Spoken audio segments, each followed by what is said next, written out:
Hi, my name is Madison. I'm a senior in the exercise science program at Franklin College.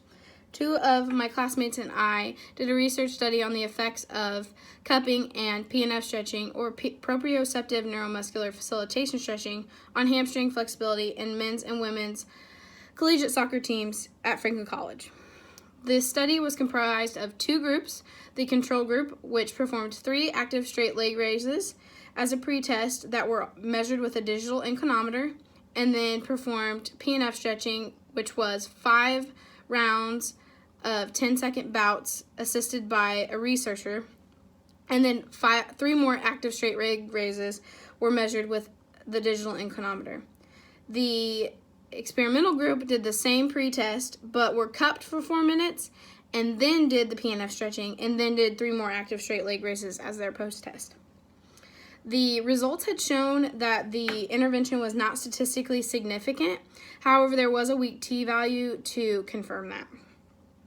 If I am a strength and conditioning coach for men's and women's sports teams at Franklin College, why is this study important to me?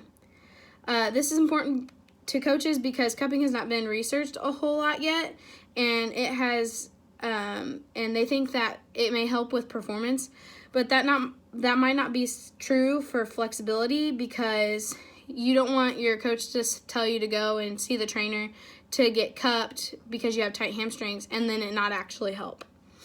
Did you control for how warm the muscles were before testing?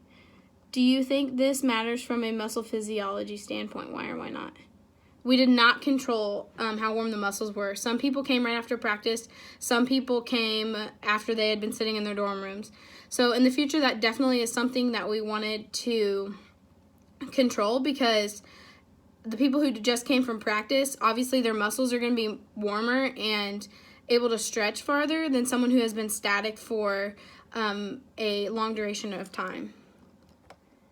How experienced were your subjects with stretching in general? Why would that matter? Most participants were familiar with static stretching because we asked at the beginning of our study, but not PNF stretching. So it was really important to explain to them that, you have to push as hard as you can during the resistance phase of the PNF stretching to actually get the benefit of it moving further during the stretch. If you had to run the study again, would you do anything different? Why or why not? Yes, the control group went from their pre-test straight to PNF stretching and then straight to their post-test. Whereas the experimental group went pre-test, were static while they were being cupped, then were PNF stretched, and then did their post-test. So in the future, we would want to control that time for the control group, since they didn't have a static period like the experimental group did. So we would want to do for the control group the pre-test, then have them be static for 4 minutes, then be PNF stretched, and then do the post-test. So then there was an equal intervention time for both groups.